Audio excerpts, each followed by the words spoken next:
Dan kami telah terhubung dengan Anggi Afriansyah, sosiolog pendidikan dan peneliti dari Pusat Penelitian Pendidikan LIPI untuk membahas lebih lanjut terkait dengan protokol kepada dunia pendidikan. Mas Anggi, selamat siang.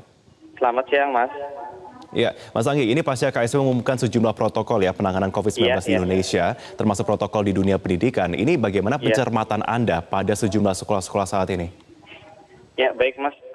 Terima kasih. Terkait dengan protokol penanganan virus corona, memang pemerintah sudah memiliki protokol yang dirilis oleh pemerintah. Kemudian di lingkungan pendidikan, Kementerian Pendidikan juga sudah mengeluarkan SE Menteri yang terkait dengan protokol penanganan virus corona di sekolah-sekolah. Kemudian juga itu ditindaklanjuti oleh surat edaran yang ada di masing-masing provinsi. Misalnya yang saya ketahui ada Provinsi Jawa Barat, kemudian Provinsi DKI Jakarta. Tapi memang yang jadi persoalan imbauan yang ada dalam surat tersebut itu tidak secara seragam direspon oleh sekolah-sekolah yang ada di wilayah gitu, di daerah, di berbagai daerah. Ada sekolah-sekolah yang responsif bahkan sebelum adanya protokol itu karena adanya persoalan corona ini, kemudian mereka mengantisipasi secara internal di lingkungan sekolahnya. Tapi juga ada sekolah yang memang memiliki keterbatasan karena misalnya kalau kayak misalnya tidak berjabat tangan itu bisa dilakukan misalnya. Tapi kalau misalnya seperti harus ada sabun cuci tangan, ada wastafel, kemudian ada disinfektan di mana-mana, itu yang jadi persoalan khususnya untuk sekolah-sekolah negeri.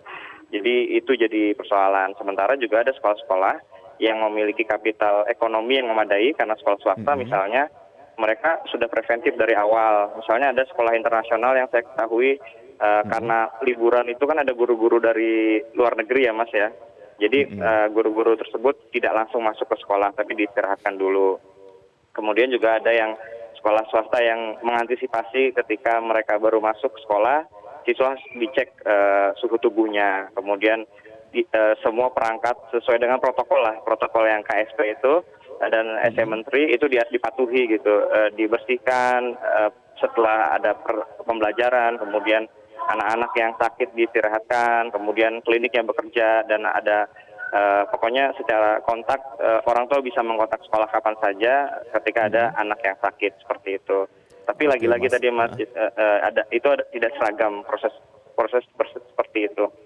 Oke, jika dikatakan proses pemahaman itu sangat berbeda-beda setiap sekolah, kemudian juga dari protokol tersebut juga semestinya harus bisa dipahami secara menyeluruh oleh semua sekolah. Lantas bagaimana yang seharusnya dilakukan untuk bisa menyeragamkan dari kegiatan ini, untuk bisa melakukan preventif di dunia pendidikan?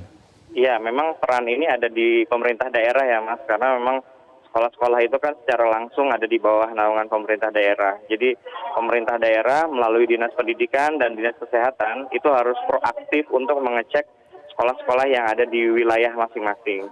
Bagaimanapun juga sekolah itu kan wilayah massal ya, banyak orang tua murid, ada siswa yang datang ke sekolah, kemudian dan persebaran virus jika memang itu ada itu akan semakin cepat lewat proses pertemuan yang banyak itu gitu. Jadi harus ada kemudian juga pemerintah pusat harus mengupdate setiap saat tentang apa kondisi siapa saja yang sudah jadi suspek, kemudian berapa yang positif, kemudian apa yang kira-kira bisa dilakukan. Kemudian di sekolah misalnya kalau sekolah internal bisa membuat poster di mana saja ditempel misalnya tentang himbauan untuk hidup sehat. Sebetulnya kan pemerintah sendiri kalau sebelum ada isu ini juga pemerintah sudah punya yang namanya sekolah sehat berkarakter itu Mas. Itu poin-poinnya sekolah sehat berkarakter itu sudah ada gitu, misalnya harus ada kamar mandi yang sehat dan lain-lain. Tapi memang pada kenyataannya memang lagi-lagi sekolah di Indonesia itu sangat beragam kondisinya. Jadi upaya himbauan ini harus diiringi dengan upaya struktural, dengan membantu sekolah-sekolah yang tidak mampu untuk mengadakan yang dibutuhkan tadi, misalnya wastafel, disinfektan, kemudian sosialisasi yang memadai. Karena tidak semua sekolah juga Mas, kalau saya diskusi dengan beberapa guru, itu langsung melakukan sosialisasi gitu misalnya. Itu yang langkah praktis mungkin. Mas Anggi, kalau saya bisa spesifik mengenai sosialisasi begitu ya, saya Ya, melihat juga betul. tidak setiap daerah di Indonesia. Saya katakanlah satu contohnya seperti di NTT. Saya melihat ada Ya, satu sekolah yang memang itu bahkan siswanya sekelas SMP, SMA, tapi literasi mereka masih sangat rendah begitu. Artinya ketika iya. mereka bersosialisasi menggunakan bahasa Indonesia pun juga ada keterbatasan pencernaan di sana pemaknaannya. Lantas apakah yang harus dilakukan dari pihak sekolah, pemerintah setempat untuk bisa mensosialisasikan itu agar tepat sasaran bagi siswa-siswa yang ada di daerah-daerah tersebut? Iya betul, kalau bicara di daerah kan ada ragam bahasa juga misalnya Mas. Misalnya upaya untuk cuci tangan, bahasa lokalnya apa itu kan dibudayakan kemudian dengan menggunakan bahasa-bahasa atau narasi-narasi yang bersifat lokal misalnya.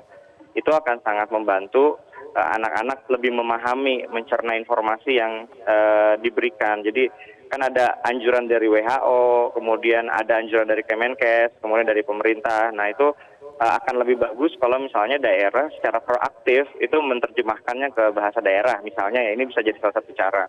Karena juga yang jadi persoalan kan ini kan sebetulnya kan upaya preventif ya Mas, tapi karena merasa wilayahnya aman mungkin kan banyak yang belum aware gitu. Bahkan kita lihat di Jakarta sendiri kan itu orang masih tetap hilir mudik, kemudian juga masih ada aktivitas-aktivitas yang keramaian gitu yang memungkinkan persebaran virus itu begitu cepat. Sementara kalau kita contoh Jepang misalnya atau Italia gitu misalnya, itu kan Italia sekarang di lockdown kan misalnya karena persebaran virusnya begitu cepat kan dari laporan awal hanya 2, sekarang sudah puluhan ribu gitu. Itu juga tidak memungkiri itu bisa terjadi di Indonesia.